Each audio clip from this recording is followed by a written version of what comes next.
आज हम लोग फंक्शन सीखने वाले हैं। फंक्शन बहुत ज़्यादा नहीं बताएंगे, सिर्फ आज इतना जानेंगे हम लोग कि व्हाट इज़ फंक्शन, क्या होता है, व्हाट इज़ फंक्शन। ओके, अब देखिए फंक्शन के बारे में हम दो तीन तरह से देख सकते हैं। इसको समझ में आ रही बात कि फंक्शन क्या है। इसको समझने के लिए हम लोगों का एस्पेक्ट अलग अलग हो सकता है, लेकिन मतलब एक होगा। हम अपने पिछले वीडियो में फंक्शन को बताए थे रिलेशन के हेल्प से, बताए थे। नहीं देखे हैं तो देख लीजिएगा थोड़ा। हम बताए थे कि special case of relation, special case of relation is known as function. Okay, क्या बताए? Special case of relation is known as function. Okay, अब देखिए, अब ये जो स्पेशल केस ऑफ रिलेशन की बात कर रहे हैं कि special case of relation is known as function, that means अगर कोई रिलेशन है, ऐसा रिलेशन बने जिसमें कि इसके डोमेन का यूनिक रेंज हो, उसको रिलेशन वो फंक्शन बोलते हैं। ठीक है, तो एक्चुअली ये नहीं बोल सकते हम लोग कि domain has unique range. Actual में होता है every domain has unique range, every domain has unique range. Okay, अगर सारे डोमेन के पास, सारे याद रखिएगा, सारा डोमेन के पास अगर यूनिक रेंज है तो उसको क्या बोलेंगे हम लोग? फंक्शन। अब क्या बोलना चाह रहा है कि सारा डोमेन के पास यूनिक रेंज, इसका मतलब क्या हुआ? तो देखिए, इस चीज़ को कल भी बताए थे हम कि पिछले वीडियो में बताए हुए हैं कि अगर कोई फंक्शन है हमारा, ठीक है, जैसे 1 2 3 है और यहाँ पर 2 है, अगर मान लीजिए 2 3 है सपोज दैट, ठीक है, इसका रेंज, ये हमारा डोमेन कहलाता है, ये हमारा रेंज कहलाता है। रेंज ने एक्चुअली कोडोमेन होता है, लेकिन हम रेंज लेके चल रहे हैं इसको। अब 2 का मान लीजिए 3 है, 3 का भी मान लीजिए 3 है, ठीक है।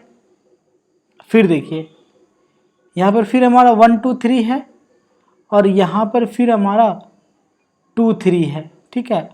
1 का 2, 1 का भी 3 है, ठीक है, 2 का भी 3 और 3 का भी 3 है, ऐसा बना दे रहे हैं। तो देखिए इस दोनों में क्या कंडीशन है कि जितने भी डोमेन है 1 2 और 3 सारे के पास एक ही रेंज है, ठीक है। हाँ, इसमें देखिए तो इसमें 1 के पास 2 रेंज है, 2 और 3। आ रही बात समझ में? क्या बोल रहे हैं हम यहाँ पर? फंक्शन होने के लिए domain, every domain, okay, every domain has unique range, ठीक है।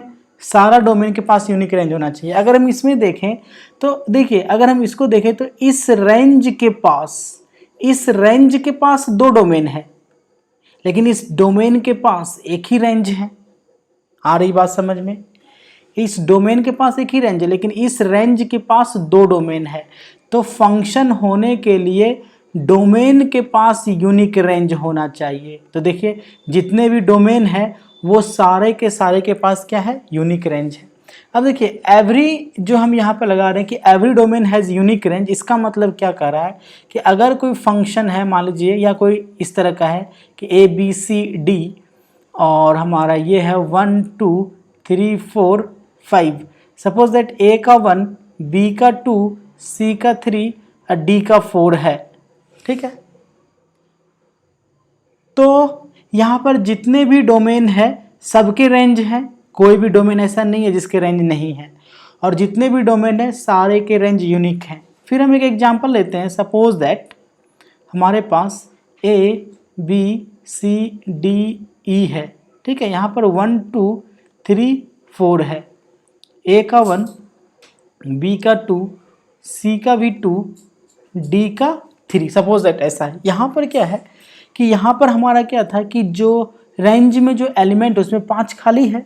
तो एक्चुअली हम लोग जब खाली हो जाए तो पूरा सेट को जब रेंज के देखेंगे, वेन डायग्राम में रेंज वाले में जब कोई खाली रह जाए कोई एलिमेंट, तब इस सेट को, ये कंप्लीट सेट को हम लोग रेंज नहीं बोल करके इसको कोडोमेन बोलते हैं। क्या बोलेंगे इसको? कोडोमेन। या लिख दे रहे फिर से हम, कोडोमेन बोलते हैं। ओके, यहाँ पर अगर देखें हम तो यहाँ पर क्या है कि जितने भी डोमेन हैं सबके यूनिक रेंज हैं। डोमेन ए का एक ही रेंज है, डोमेन बी का भी एक ही रेंज है। हाँ, रेंज 2 का यूनिक डोमेन नहीं है, उससे कोई मतलब नहीं है। हमारा कहना है every domain has unique range. ठीक है, तो डोमेन के पास यूनिक रेंज है, लेकिन every domain has unique range होना चाहिए। क्या होना चाहिए? Every domain has unique range. ध्यान दीजिएगा, क्या होना चाहिए? Every domain has unique range. यहाँ पर लेकिन डोमेन ई का कोई रेंज नहीं है। बात समझ में आ गया? तो यहाँ पर ये फेल हो जा रहा है कि every domain has unique range, इसलिए फंक्शन के कैटेगरी में नहीं आएगा। ठीक है, यहाँ पर सारे डोमेन का यूनिक रेंज है। हाँ, रेंज में खाली रह जा रहा है, मतलब इस रेंज का कोई डोमेन नहीं है। ठीक है, तो ये फंक्शन होगा, ये फंक्शन के लिए पास है, लेकिन ये फंक्शन के लिए फेल है। इसका वजह क्या है कि एवरी क्यों बोला गया कि every domain has unique range. ठीक है, तो इसका काउज ये है कि एक्चुअल में in real function is rule. Actual में फंक्शन एक क्या है? रूल है। ठीक है, अभी तक हम क्या देखे थे? हम बोले थे ना, शुरुआत में ही बोले कि फंक्शन को समझने के लिए इसके डिफरेंट फॉर्म्स को देखते हैं। सारा बताएगा एक ही बात, लेकिन इसके डेफिनेशन को 100% समझने के लिए इसके मतलब पार्ट को दिखा रहे कि आखिर फंक्शन होता क्या है। पहले हम ये बताएं कि स्पेशल केस ऑफ रिलेशन, ठीक है, ऊपर लिखे हुए हैं हम, स्पेशल केस ऑफ रिलेशन, ठीक है, इज फंक्शन। ठीक है, कैसा स्पेशल केस था? तो that in that the domain has unique range, the every domain has unique range. बात समझ में आ गया? Special case of relation is function if every domain has unique range. बात समझ में आ रही है? अब इसी चीज को समझाना चाह रहे हैं हम कि every domain has unique range क्यों आया। तो ये फंक्शन से, स्पेशल केस ऑफ रिलेशन से पता नहीं चलेगा हम लोगों को। इस चीज को समझने के लिए ये बताते हैं कि फंक्शन एक रूल है। ठीक है, अब देखिए, अगर फंक्शन कोई रूल है, जब भी कोई रूल बनता है या बनाया जाता है, चाहे वो मैथ्स में या किसी भी फील्ड में, जब कोई रूल होगा तो उसके लिमिटेशन तय किए जाते हैं। ठीक है, जब किसी रूल के लिमिटेशन तय किए जाते हैं तो वो लिमिटेशन ही उसका डोमेन कहलाता है। वो लिमिटेशन क्या कहलाता है? इसका डोमेन कहलाता है। दैट मीन्स अगर कोई रूल है तो उस लिमिटेशन में वो वैलिड होगा। ठीक है, तो किसी फंक्शन जिस लिमिटेशन में काम करता है, जिसके लिए ये वर्क करेगा, वो लिमिटेशन डोमेन कहलाता है। यानी कि जिस भी एलिमेंट के लिए फंक्शन डिफाइन हो, वो सारा एलिमेंट का सेट डोमेन कहलाता है। हम आएंगे डोमेन, रेंज, कोडोमेन, ये सारे पर आएंगे धीरे धीरे। सबको इंडिविजुअली स्टडी करेंगे कि डोमेन क्या होता है, रेंज क्या होता है। अभी सिर्फ इतने जान लीजिए, नोट करके रख सकते हैं आप इसको। वो एलिमेंट जिसके लिए फंक्शन वर्क करे वो डोमेन कहलाता है। ठीक है, जिसके लिए फंक्शन वर्क कर रहा है वो क्या कहलाएगा? डोमेन कहलाएगा। अब आप बताइए कि अगर फंक्शन वास्तव में एक रूल है ही, अगर फंक्शन एक रूल है तो इसके लिमिटेशन तय है। इसके लिमिटेशन तय है, इसका मतलब इसका डोमेन तय है। हम क्या बोल रहे हैं कि अगर फंक्शन एक रूल है, ध्यान दीजिएगा, फंक्शन क्या लिखा है हम कि फंक्शन इज रूल। ठीक है, चलिए ठीक है, अगर फंक्शन रूल है तो रूल है तो इसका लिमिटेशन होगा। जिस जो लिमिटेशन है, ठीक है, क्योंकि कोई भी रूल बनेगा तो लिमिटेशन बनेगा। और यहाँ पर मैथमेटिक्स में जो भी रूल बनेगा वो क्या होगा? नंबर्स के ऊपर या डिफरेंट कुछ एलिमेंट्स के ऊपर ये वर्क करेगा। ठीक है, तो इसका मतलब इसको कन्फाइन किया जाएगा, लिमिट किया जाएगा कि फंक्शन यहाँ से यहाँ तक के एलिमेंट के लिए वैलिड है या इसके लिए वैलिड है। या यहाँ से मान लीजिए कि अगर हमारा नंबर लाइन है तो भाई यहाँ से 0 है मान लीजिए, तो 0 से लेकर के यहाँ तक के लिए मान लीजिए यहाँ 10 के लिए वैलिड है। ऐसा भी हो सकता है कि 15 से लेकर के 20 तक के लिए काम करेगा। ऐसा कुछ हो सकता है, जो भी रूल बना दे, तो जो भी रूल बना देगा जिसके लिए ये वैलिड होगा फंक्शन, वो उसका डोमेन कहलाएगा। अब बताइए कि अगर इसका फंक्शन अगर डिफाइन कर रहे हैं हम, तो डोमेन इसका तय होगा कि डोमेन क्या है, ये तय होगा। हाँ, नंबर ऑफ डोमेन लिमिट भी हो सकता है, लिमिट मतलब फिनाइट हो सकता है या इनफिनाइट भी हो सकता है। हम ऐसा हो सकता है कि कोई फंक्शन ऐसा है जिसका कि डोमेन काउंट कर सकते हैं तो लिमिटेड है, यानी कि फिनाइट डोमेन है, ठीक है। या ऐसा हो सकता है जिसके डोमेन को काउंट नहीं कर सकते तो क्या बोलेंगे, इसको इनफिनाइट डोमेन, ऐसा हो सकता है, ठीक है। बात समझ में आ रही है। इसी वजह से फंक्शन को डिफाइन होने के लिए ये लगाया जाता है कि every domain has unique range. Function is the special case of relation, ठीक है ना, if every domain has unique range, इसलिए एवरी डोमेन आ जाता है बिकॉज फंक्शन इज रूल। बात समझ में आ रही है। तो आप लोगों को याद रखना है फंक्शन के बारे में, फंक्शन इज रूल, ठीक है, जिसमें कि every domain has unique range. अब एक बात बता रहे हैं यहाँ पर, उसके बाद हम आज यहाँ पर फिर समाप्त करेंगे। एक इम्पॉर्टेंट बात बता रहे ताकि आप इसको याद रख सकें, अब फिर जब हम नेक्स्ट वीडियो में आए तो वो रिवाइज हो, तो आपको 100% समझ में आ जाए कि हो क्या रहा है वास्तव में, ठीक है। जैसे मान लीजिए ए का 1 है, बी का भी 1 है, सी का 2 है और डी का 3 है। डन। एक और एग्जाम्पल लेते हैं हम, ठीक है, ए बी सी डी।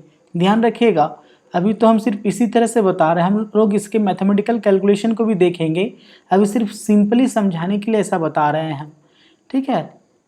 बाद में इसके डिफरेंट फॉर्म्स को भी देखेंगे, ए बी सी डी ऐसा है। तो देखिए इसमें भी क्या है, जितने भी डोमेन है उसका यूनिक रेंज है, इसमें भी क्या है, जितने भी डोमेन है उसके यूनिक रेंज है। तो फंक्शन होने के लिए every domain has unique range, function होने के लिए every domain has unique range, ये नेसेसरी है। चलिए ठीक है, अब यहाँ पर जितने भी डोमेन है सारे के यूनिक रेंज हैं। हाँ, अगर इसके अपोजिट में देखें तो इस रेंज का 2 डोमेन है और इसमें जितने भी रेंज हैं सारे के सारे के पास, जितने भी रेंज हैं सब के पास यूनिक डोमेन है। तो ये वाला केस, जिस ऐसा फंक्शन जिसके एक भी रेंज के पास यूनिक डोमेन ना हो, ठीक है, और इसमें सारा रेंज के पास यूनिक डोमेन है, ऐसा होने के वजह से फंक्शन का अलग अलग नेमिंग किया गया है। इस कैटेगरी वाले फंक्शन को हम लोग बोलते हैं मैनी वन फंक्शन। क्या बोलते हैं? Many one function. याद रहेगा, क्या बोलेंगे इसको? Many one function. इस कैटेगरी वाले फंक्शन को जिसमें कि रेंज के पास यूनिक ही डोमेन है, इसको हम लोग बोलते हैं वन वन फंक्शन। क्लियर है? अब देखिए, दो आप ही लोग सोच रहे होंगे कि अच्छा 2 स्पेशल कैटेगरी बन रहा है, ये भी फंक्शन ये भी फंक्शन है, और ये देखते हैं तो 3 बात यहाँ पर देखिए हमारे पास आ रहा है। फंक्शन होने के लिए फंक्शन है या नहीं, इसके लिए every domain has unique range, no problem. Every domain has unique range, it is function, it is also function. ठीक है, ये भी फंक्शन है। फिर हम बता चुके थे कि जब रेंज रहेगा तो इसके रेंज को हम लोग 1 2 3 बोलेंगे। ठीक है, रेंज 1 2 3 है, लेकिन इसके कंप्लीट सेट को हम लोग कोडोमेन बोलेंगे। तो इसका कोडोमेन क्या है? 1 2 3 4 5। इसका डोमेन क्या है? ABCD। हम आएंगे जब डिफाइन करेंगे कोडोमेन रेंज तो वहाँ पर फिर बात करेंगे, अभी बस ऐसे बता दे रहे हैं, ध्यान रखना है। यहाँ पर डोमेन क्या होगा? ABCD। अब देखिए 1 2 3 4, यहाँ पर रेंज क्या है? 1 2 3 4। हाँ, अगर कोई पूछ ले कि इसका कोडोमेन भी क्या होगा, तो भाई ठीक है, कोडोमेन भी 1 2 3 4 ही रहेगा। लेकिन यहाँ पर अगर पूछेगा कि कोडोमेन क्या होगा इसमें, तो यहाँ पर कोडोमेन सिर्फ 1 2 3 4 5 होगा, लेकिन रेंज पूछेगा तो 1 2 3 आएगा। ठीक है, तो हम बात कर रहे थे कि 3 फेज आया यहाँ पर। फर्स्ट आया कि every domain has unique range, तो फंक्शन, ये भी फंक्शन ये भी फंक्शन। सेकेंड फेज आता है हमारा कि अच्छा फंक्शन हो गया तो 2 कैटेगरी बन सकता है कि रेंज के पास भी यूनिक डोमेन हो और रेंज के पास यूनिक डोमेन ना हो। अगर रेंज के पास यूनिक डोमेन ना हो, यानी कि एक रेंज के पास एक से ज़्यादा डोमेन हो जाए, एक से ज़्यादा, तो याद रखना भी आसान है, अच्छा मैनी वन होगा। अगर एक रेंज, जितने भी रेंज है सबके पास यूनिक ही डोमेन, अच्छा एक ही एक है तो 1 1 फंक्शन होगा, नो प्रॉब्लम। ठीक है, फिर इसके आगे फिर डिस्कस करेंगे हम लोग। और ध्यान रखिएगा हम लोगों को मैनी वन वन वन अभी हम समाप्त नहीं किए हैं, हम बस फंक्शन से लेके चले हैं कि मैनी वन वन वन कैसे आएगा। और आज हम फंक्शन को भी समाप्त नहीं किए, व्हाट इज फंक्शन भी कंप्लीट नहीं हुआ है, बस हम एक ब्रीफ आइडिया दिए कि आखिर फंक्शन है क्या। क्योंकि पहले ये समझ जाएंगे कि अच्छा फंक्शन है क्या, तो बाद में हम लोग इसको डिफाइन कर सकते हैं, या किसी भी रूप में बोला जाए तो हम समझ सकते हैं कि क्या होगा नहीं होगा। क्योंकि डायरेक्ट डिफिनेशन से हम लोगों को कुछ पता नहीं चलेगा आखिर फंक्शन है क्या। अगर उस चीज़ को जान जाए तो हम लोग सब मिल करके ये सारे फंक्शन को जानने के बाद, या फंक्शन को अच्छा तरह से जानने के बाद, एक छोटा सा वर्ड सेंटेंस बना करके लिख देंगे कि व्हाट इज फंक्शन, तो वो बन जाएगा हमारा डिफिनेशन। ठीक है, तब तक के लिए बाय बाय।